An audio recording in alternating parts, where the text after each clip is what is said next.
அன்பு நண்பர்கள் அனைவருக்கும் வணக்கம். நான் உங்கள் ஆண்டாள் வாசனம் துரைசாமி. 100 நாள் 100 வாசி டிப்ஸில் இன்றைக்கி 19வது நாள். இது ஒன்று அற்புதமான இன்றைக்கி வாசி டிப்ஸு. என்னென்னா,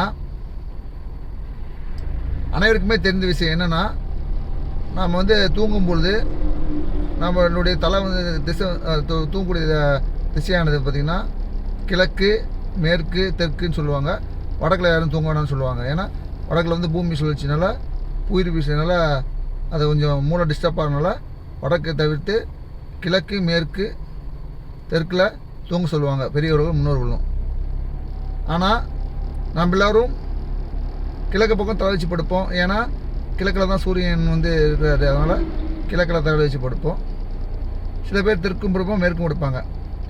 ஆனால் என்னுடைய ஆராய்ச்சி முடிவில் நான் கண்ட விஷயம், நான் பார்த்த விஷயம் போன்ற பார்க்கும் பொழுது, இந்த கிழக்கு, மேற்கு, தெற்கு இந்த 3 திசையிலேயே பெஸ்ட்டான திசை அப்படின்னு சொன்னால் அது மேற்கு திசை மட்டும்தான்.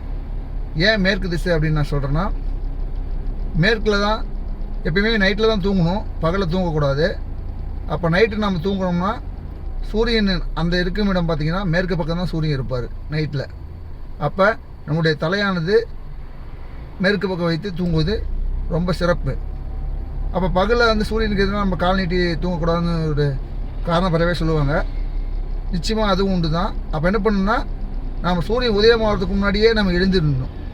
எழுந்திரிச்சிட்டோம்னா நம்ம கால் நீட்டி சூரியனுக்கு முன்னாடி நம்ம கால் நீட்ட தேவையில்லை. அப்போ நம்ம நைட்டானால் தூங்கும்பொழுது மேற்கு பக்கம் தலை வைத்து தூங்குவது மிக மிக சாலச்சிறந்தது. நீங்கள் தூங்கி பாருங்கள்.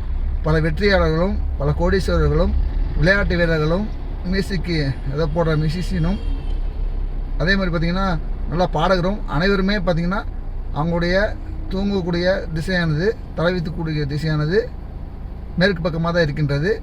மேலும் பல நலத்தை வைக்கின்றேன். நன்றி, வணக்கம், வாழ்க வளமுடன்.